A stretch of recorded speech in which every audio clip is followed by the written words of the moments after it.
Welcome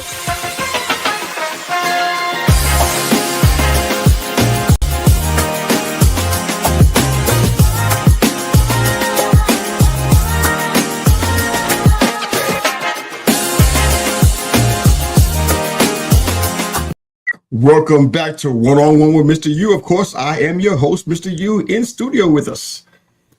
Image consultant, executive coach, Katherine Lazaruk is in the house. Katherine, how are you today? I'm good. How are you? Good. I'm so excited. We have every time we talk, we have fun. We do. That's every true. time. If you guys could hear what we're talking about off the air, you wouldn't believe that we're talking about that, but we were. It's really good. But Katherine has an extensive background. I think I like her so much because she's done a lot of stuff like me. When I say I'm aware of many hats and things like that, or jack of all trades, I get this look from people like, so what do you actually do? I'm like, I do all that stuff. Like, no, what do you actually do? I'm like, they don't get it. But you do so many things. I think you can relate, and that's why we kind of vibe. So I love it. But customarily, I always ask the first question, upbringing, childhood. What was it like for young Katherine? Tell us about you. I'm a very big person, and I was in a very small container. A big person in a small container. Yeah. Childhood was tricky right there. Yeah, it's like it's a whole big thing. I don't know if anyone in the audience has had this experience, but if you are a deep feeling person, you have a lot of emotions, and your emotions are actually important as part of your sense of direction. It's one of your gifts from God. It's like you're a deep, sensitive feeling person and you have a wide range of expression. When you are in an environment where your caregivers don't have the capacity necessarily to understand, shape, or mold that, and I think this is really common of anybody who sort of grew up in the 70s and 80s, it was very much like, if you're, go to your room until you feel better. Right. So you have a big feeling and then you're in isolation with the feeling. And that is I have no shade on my parents. They absolutely did the foundational basics. I have had clothes, food, education, basic care, good sense of humor. There were many, many gifts of grit in my childhood. And one of the big pieces they just missed because of their capacity and skill level and was the emotional development. So I didn't have a lot of that as a kid. So I've been relearning it since I was 28. That's a long time. Oh, wow. No, that's okay. I got started by being a late bloomer myself. So yeah, back half energy. Man. Like seriously, back half energy. Like for example, I think Cézanne didn't sell a painting until he was 80. I have to check into that, but it was like they're artists. Like they're really great art. Like Louise Hay didn't start her whole Hay House thing until 60 something. Like back half energy is good energy, and I think we need to celebrate it more. Is this supposed to be encouragement for me? I'm trying to make sure I receive this the right way. Should I be encouraged by what you're saying? Yeah. Well, anybody who's listening who's over 40 should be encouraged, or even over 30.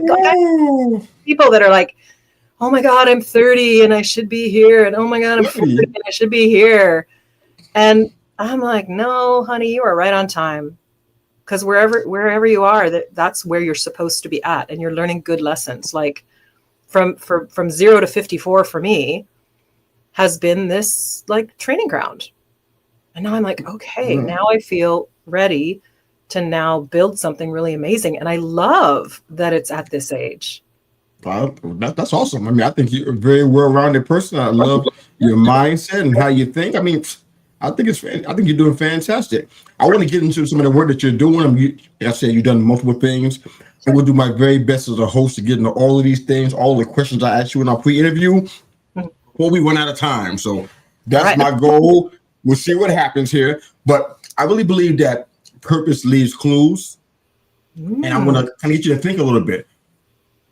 Going back to talk about your childhood and your upbringing, did you see any signs that you'll be doing what you're doing right now in regards to image consulting and executive coaching? Did you see it then at all? Any signs you might have missed? No, because totally surprising. It was a divine download. So when I was younger, the majority of my interest and attention was on performance because I love to sing. I have a great voice. It's a great gift. I love to sing. Love to share with people. Love it. So I was always performing, and what I thought that would be channeled into would be opera performance. So I went to school for that, And I did theater and dinner theater and sang in the opera professionally here and there. And then because my parents are pragmatic people, they're like, get a real job. So I also have a teaching degree. So I was teaching music in the elementary school and doing this other work. And so the performance piece was there, but I wasn't feeling fully satisfied because, again, both education and opera are quite small box careers. They have narrow parameters. Now, if you're great at nuance in the narrow, I'm learning how to do it and I applaud you. But it was so narrow that I actually manifested a lung tumor and was like, okay, I guess I got to get out. And I just wasn't feeling like it was a full expression of who I was. So I was working with a coach because I'm a big fan. I am a coach. I get a coach. I like coaching. Big fan. Yes. And therapy. Also, big fan of therapy. And one of the things that came up for me was I really want a life and work that is going to use all of my gifts all of the time, so that I'm not in a situation where I'm working to live rather than like living like through my work. And really, because we spend a lot of time working and a lot of time contributing. And I really wanted that contribution to be personally satisfying as well as professionally satisfying and valuable. So I'm sitting in this stew. I had great advice from a very wise counselor. And she said, think about the qualities you want your work to have. And I was like, okay. And I did some journaling on it and looked at what I had and what I didn't like. And then I did the opposite of that. So when you ask me if the clues were there, the clues were there. So the question that she asked me, I came up with 5 qualities that I wanted my work to have. Freedom, love autonomy. Don't tell me what to do. Big on freedom. It's very, very difficult to parent, speaking of my childhood. Freedom. Oh, boy. No way. I know. I love beauty. Beauty is my thing. Creating beauty, being in beauty, and even like, it doesn't have to be like physical beauty, but like soul beauty. So even like watching a David Lynch film that can be so horrific, like some of the themes, but the beauty of the poignancy or pain of it, also beauty across the board, beauty. Joy. I just wanted to feel joy in my work. Feel joy, express joy, give joy. Like Danny Rojas and Ted Lasso. Joy. Everybody should feel joy. Anyway, joy. Yeah. Generosity. I really want my work to be generous. Give back, legacy, generosity. And ultimately, I wanted ease of spirit, to know that wherever I was, whoever I was with, whatever I was doing at any given moment was the right thing for me. Right down into my bones, I wanted to know. So ease of spirit was huge. So that was great advice. And then I started pulling on the threads because I've done many things. So I'd go off on this tangent with the opera and this tangent with teaching. And then I did some sales work, and then I did some construction work. And then I did some corporate training. And then as I was looking at all those threads and like theater show producing and acting and all these things, I'm looking at all these threads, which all the way, if you're a thinker like this or a doer like this, it's going to drive all the linear thinkers in your life crazy. But all you're doing is creating the spokes of a web, right? Eventually the threads will come together. And so when my coach asked me as I was working on the lung tumor, healing that, he asked me, what do you want to be when you grow up, little lady? And I laughed at the time because, I thought it was funny. And I literally had a vision, a download. It was literally the first company name I ever used, which was ICU, and then image consulting underneath it. And then the first tagline I ever used, which was intensive care for your image. And I just laughed. I was like, whatever, that's not even a real thing. Like, that's not a job. Who does that job? And to his credit, my coach said, that's a real job and you could do that. And so I was like, all right, I look all right. I've read some books. I will get a website and some business cards and start practicing. And that is what I did. Okay. Yeah. And this work that I do with the executive coaching and image consulting is it ties everything together. So I'm still performing because I still speak and teach. I'm still getting to be in development because it's a challenging, like I have to do my own growth in order to help others grow. It really scratches my itch for beauty. It really scratches my itch for deep exploration. And it really, really speaks to my soul because with the image work and even with the executive coaching work I do, whatever container you came to the planet on is the perfect container to do whatever it is you're meant to do on the planet. And the sooner you make friends with your container, the easier your life is going to roll. I got a question about that. Yeah, let's get to it. Well, there's so many things I want to touch on. This whole episode might be a tangent. I'm here for it though. But as an image consultant, Yes. clearly, if I understand it correctly, unless something's changed in 2025, it usually means that you're helping somebody else redefine some areas. How does image consulting help you personally? Does that make sense? Yes. So first of all, image consulting is a little bit different than styling. Okay. Image consulting covers appearance related things for sure, but it also covers behavioral and communication things too. So it's a nice wide umbrella. Okay. Which to me is identity, right? Yeah, fair.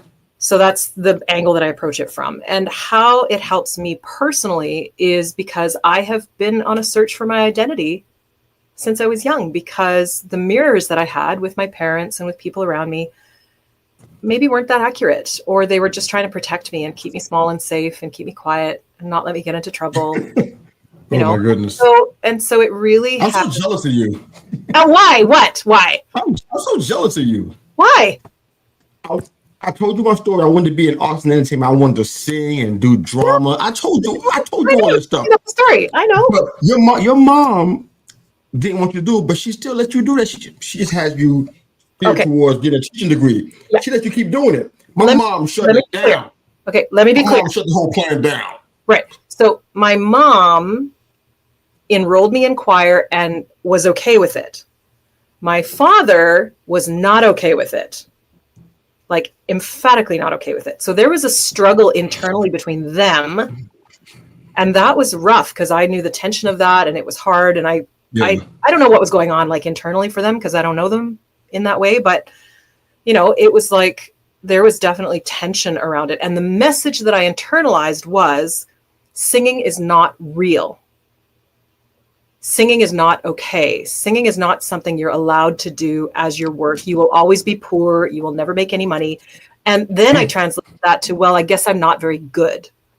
And then I translated that to, I guess I have no value. And that is a horrible place to be in your mindset. Absolutely. So I understand, like I hear your desire in the jealousy because it's painful. It is. It's so painful to have a parent yuck your yum. I've never heard that in my entire life, and I am not young. Yuck your yum is that's a new one. Matter of fact, I'm going to write it down and put it in the caption for social media. Okay, you've never heard yuck your yum? Yum before? Of course not. Oh man. Oh, okay, what kind of service is? Welcome to my world. Nobody in the whole world says nobody speaks that language outside that world. It's just you. But But I mean, it's weird because I was dead serious. But first of all, I was always just about music. I'm still doing music now. Yeah, do it. But I was serious about the drama part. I went to an audition for the it's from ABC, I think. ABC soap opera. Way back in the day. All my children, they're long gone now. I was standing at the audition door. Yeah. I can see my mom's face with disapproval. Said, go get a real job. Do what your uncle was doing. Go into engineering like him. Yes. And I turned around and got back on that train. Oh no, you were right at the door. I didn't go at the door, but almost with a hand on a knob. Like, damn. Some folks wouldn't do that. Some folks would go ahead and rebel. I mean, I have a rebellious streak in me, but never went back. I mean, I did drama since then, but not on that level. I was doing like school stuff and performance and that kind of stuff. Yeah, you're right there, and the critical voice got right in your way. And I think if there's any parents watching this right now, I know it's super hard to be a parent because I'm not one, specifically for that reason. I know it's brutal. It's like the worst personal journey you will ever take. Being a parent is the hardest thing you'll ever do because it'll push every button you own, and it's brutal and marvelous. And please try very hard not to yuck your kids' yum. Please try very hard not to let your fear for their safety get in their way. Because if there is a genuine desire, if God put that desire in your heart, that desire belongs there. That desire is for you. It's important. It means there's a gift that needs to be shared. So please, parents, please try really hard. If you're listening to our stories about what we internalized from your well-meaning messages, please just be careful. with your children's desires? Far too late for me, but appreciate the sentiment. What? But No, it isn't. How old are you? I can't say that on the air, but I'm not what you think I am. Whatever. However old you are, it's not too late. And the only reason listen, Al Pacino, I think, started in his 40s, or there's some quite famous actor. There's a few of them that started really late. You're 50, 60, 70, 80? No, girl. Okay. All right. Let's keep moving. It's not too late. For me, bust a myth about Canada. Every time I interview somebody from Canada, I want to tell me something about that. Not true that everybody thinks is true about Canada. The things I've heard have been hilarious, but I can't wait to hear one or two from you if you have a couple of. All right. Bust a myth about Canada or two from Canada regarding Canada. Excuse me. All right. Everybody thinks Canada. Well, not everybody. Many people suggest that Canadians are very polite and nice and apologetic. And I argue that Canadians are trying to be nice, but we're really pretty gritty on the inside. Like we are gritty, elbows nice up, way. Stubborn as hell.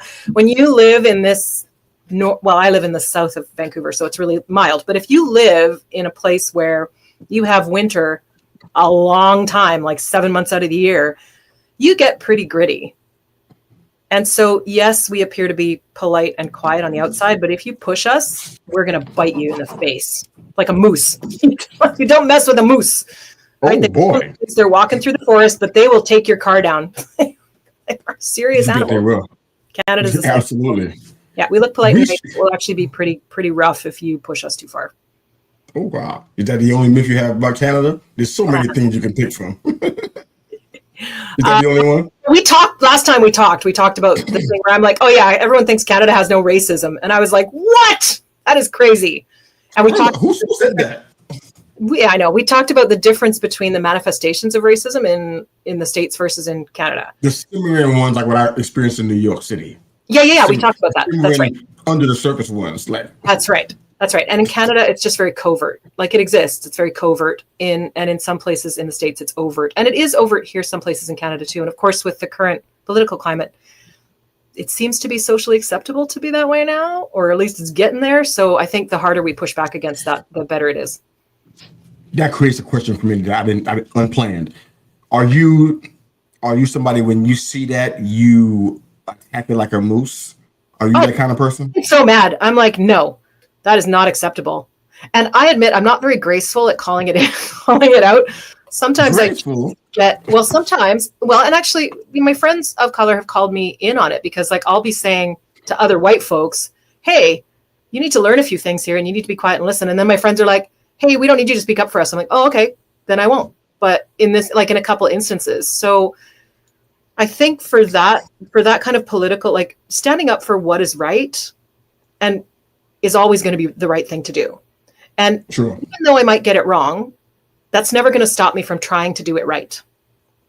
I'm always going to try to get it right. And sometimes I'm going to get it wrong, but that's not going to stop me from trying. I like that. When I see stuff like that on the street, I'm like, or like somebody getting bullied or whatever, I'm like, hey, that's inappropriate. And then my husband's like, don't say anything. Cause of course he's worried for my safety. Cause I'm not a very big person. And I'm like, yeah, I know, but I can't help myself. I can't help myself. Oh my goodness. Yeah. We're having fun. And forgive me if we don't talk much about your work because there's so many other things I want to talk about. But you know what? I'm sorry. Me, I'm easy to find. And if you want to know more about work, you can always DM me. So let's continue. It's all good. Let's go. All right. Most unforgettable food experience. We talk about food and we share our love for food. I got so hungry talking to you. But tell me what your most unforgettable food experience is. So, interestingly enough, it dovetails into the racism thing that we just talked about. So, seriously, I went to a sushi restaurant here in Vancouver, beautiful restaurant, and I ordered lobster sashimi. And I was with my husband, and I had gone up to use the restroom, and he ordered for me. And the waiter said, like, looked at him sideways and was like, are you sure? Is your wife an adventurous eater? Like, this is, you can't send it back. If you order it, you pay for it, blah, blah, blah. Like, very intense questioning.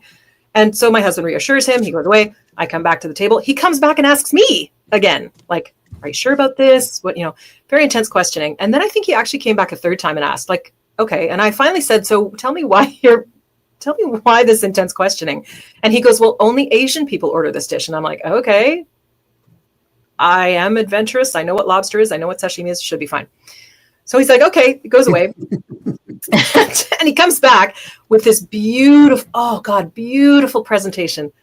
Cut crystal bowl, shaved ice, gorgeous. Lobster tail is chopped down the middle and open, and the meat is filleted out it's like garnished, gorgeous.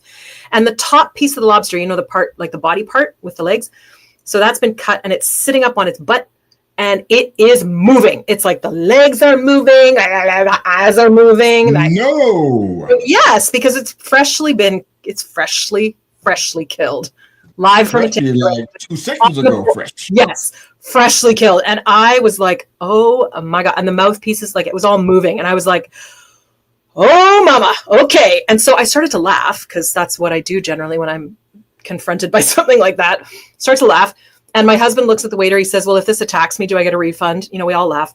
And then I literally just take the poor lobster and I turn it. I'm like, I can't eat your tail while you're looking at me. So I just turned it around and had it face my husband and ate the tail. And it was delicious. Oh my gosh. It was the most beautiful sushi experience.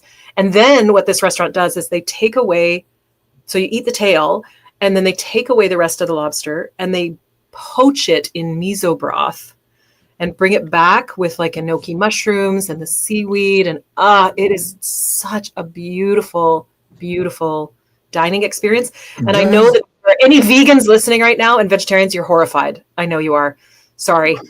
But it was great. It was really, really, really, really good. It was the best lobster. This show does we horrify people. Yeah, horrifying. That's great. But that sounds amazing. I'm gonna ask you how much it costs because I can only imagine. I don't think it was that expensive, if I recall correctly. Like I don't believe that for a second. Okay, I think it might have been somewhere in the $70 to $100 range. It was not cheap, and it was worth it. Oh my God, it was so good. I find that hard to believe. I used to be a former chef working in the kitchens. I don't believe that. No way. They bought that whole lobster out. I'm assuming it was the whole lobster from what I heard in your description.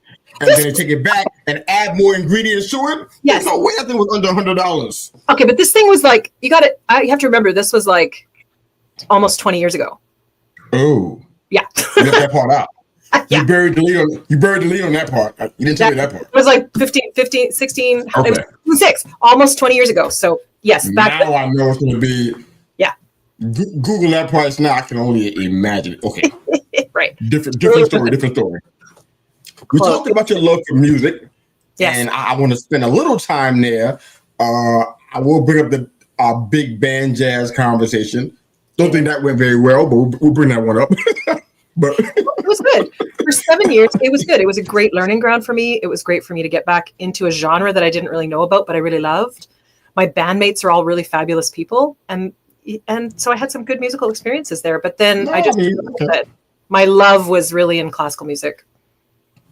Yeah. The big band jazz, it's just like, can't do it.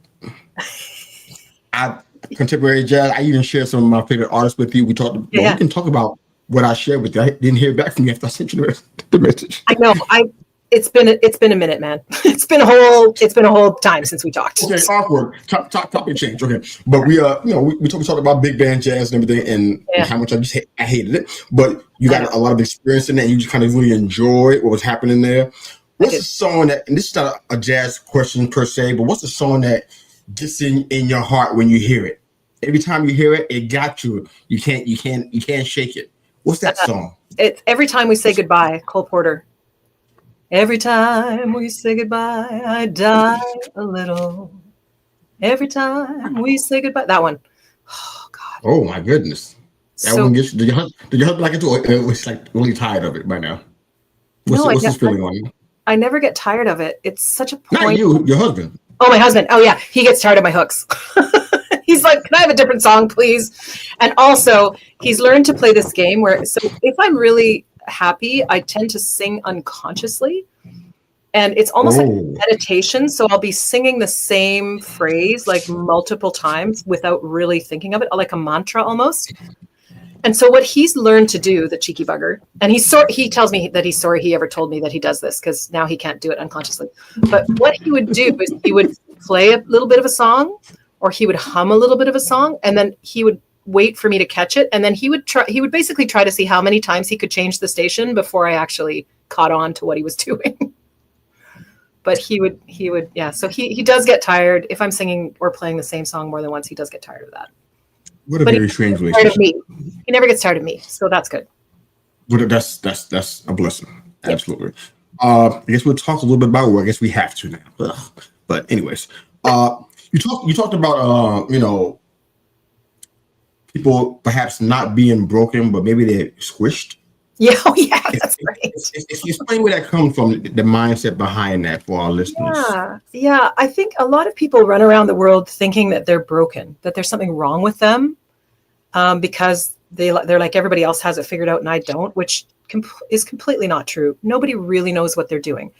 People have a certain level of mastery over whatever corner of the universe they're in, and some people have better skills in certain areas than others do, but none of us really know. Like, all of us are learning something new all the time. So this is a human experience that you're having.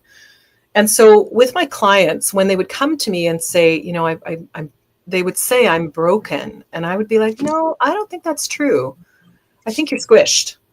Like, you're in the wrong environment, you're squished, or you're in the wrong partnership, your relationship is squishing you, or your, other circumstances in your life, you're not in the right soil. Like, if you think of a plant, right? You put a plant and it grows, and then it gets root bound, and then you have to repot it. It has to be in the pot in order to grow. We know about that. Yeah. So this is how it is with many of my clients. Like, they're bumping up against the edges of their pot, and they're just getting squashed. And so they can't do the next level of growth because they're not in the right environment for it. So one of the things that I do in my work is try to provide the right container and help them find the containers external to our relationship that are the right containers to grow in, the right soil. No, I like that. Yeah. We got a little bit of time left. I want to try to see if I can get a few questions to you. Sure. But one thing I want to ask you about, because you mentioned about how, we don't seem to really know what we're doing a lot of the times. Yeah. And it makes me think about imposter syndrome and things along that line. I've done couple of teachings on that. Tell me how you parse that mindset out while being a coach. Now, this is a coach-to-coach response that you're about to give me, because I've done it before. I'm getting ready to revamp a whole new coaching practice and take this to another level. Great. And I'm like, I feel like we all seem to deal with that from time to time. Some people deal with it perpetually. Different story, different topic, different episode. But how do you handle the fact that, you're coaching people who are coming to you sometimes in dire straits, in desperate times, but you feel like, you don't really know what we're doing all the time. How do you balance that? Well, first of all, imposter syndrome is not a thing. Okay. Because the study that was done in the 70s, where the seeds of the whole movement started, was done on a very tiny subset of women academics, PhDs, in a male-dominated academic environment in the 70s. So you can think about the cultural aspects of that. And those women were pathologically unable to accept their accomplishments because of the container that they were in. So it was an interesting study for sure. But what happened was the media grabbed it, blew it up, called it imposter syndrome, and now we have a whole industry based on it. It's absolute crap. It does not exist. It's not a thing. The people who wrote the study never said that. I did a whole thing about it on my Instagram. I was like, and have the original research and everything. It's like so annoying to me that this is still a thing, because what it does is it causes. Let me finish. Okay, it causes people to think that they're broken, that they have some kind of incurable disease, when all they're experiencing is normal human insecurity. That's it. It is impossible to have confidence about something if you have never done it. It is impossible to be confident about another level, the skill set required to get to another level, if you have never done it. You can have a ton of courage to try something. You can have confidence in your ability to figure it out. But until you've done it a few times, you're not going to be confident about it. Period. The end. So when anyone comes to me and starts beaking off about imposter syndrome, I tell them that, and then I tell them, look, let's talk about what you're good at, and let's talk about where. Look, I'm so excited about it. I'm spitting.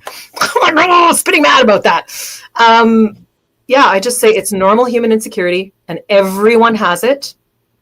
And so from time to time, so let's talk about what it is. It's normal. It's a human emotion. We are all human. The end. It's not a thing, not a syndrome, not a disease, not a thing. Not a thing. All righty. Okay, drink some water. All right, I'm soapbox. I'm done now. I'll step off my soapbox.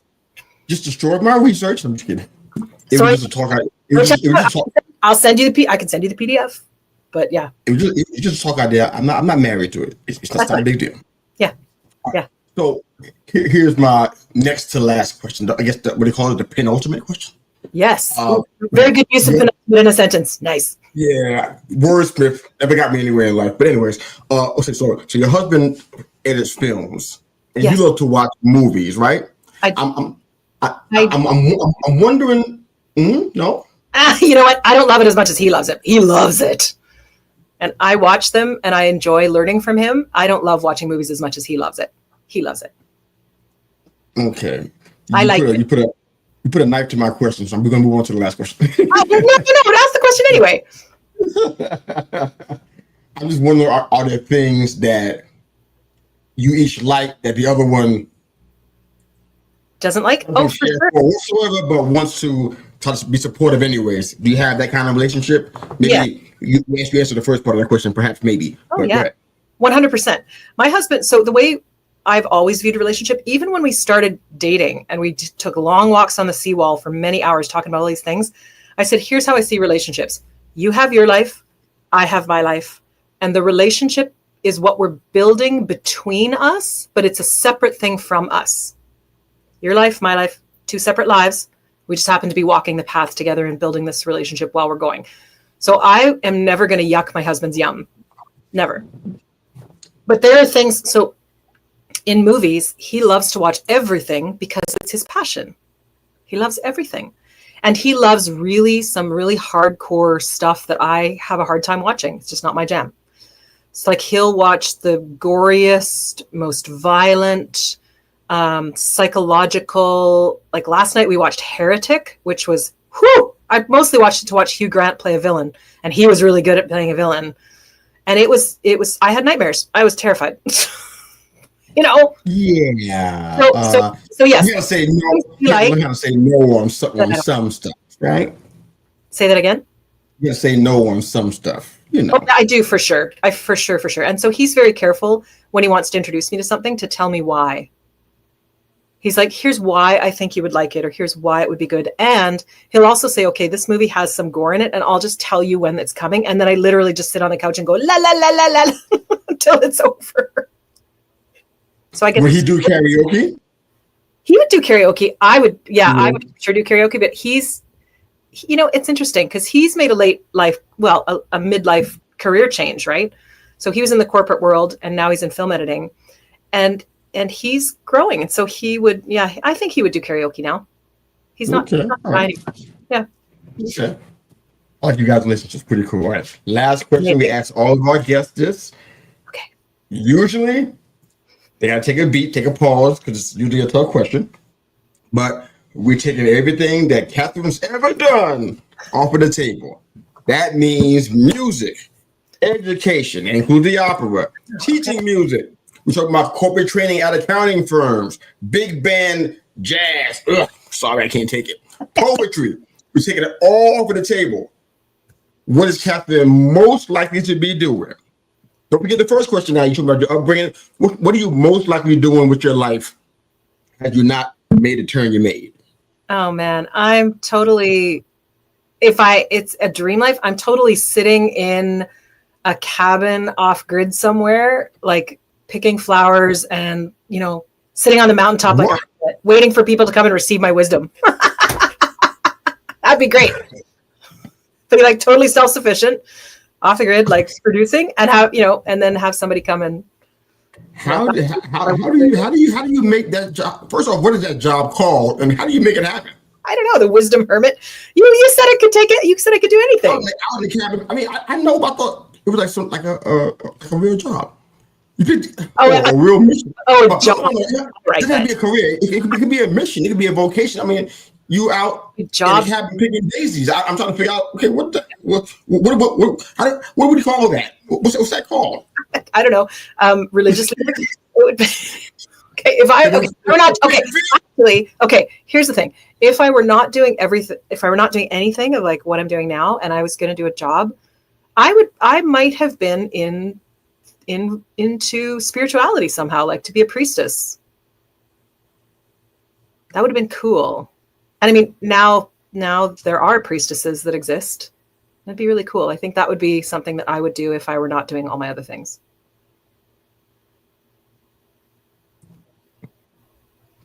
Nothing to say.